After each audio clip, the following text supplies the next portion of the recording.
এগুলো হচ্ছে বড় বোয়াল মাছ 7-8 পিস 7-8 কেজি ওজন হইব বোয়াল মাছ নাকি এটা কোরাল মাছ ধরতে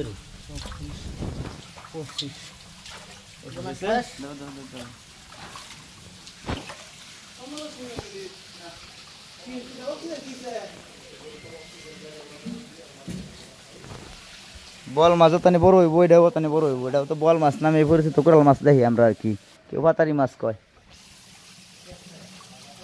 খাদ্য দেওয়ার আছে মাছ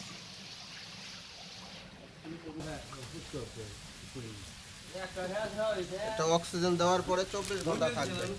আমরা মাছগুলো পাঠাই ময়মনসিংহ ডিস্ট্রিক্টে ডবল পলিথিন দিয়ে আমরা মাছগুলো পাঠাই তারপরে একটা কভার দিই মাছগুলো ছোট বড় বিভিন্ন সাইজ আছে সাইজ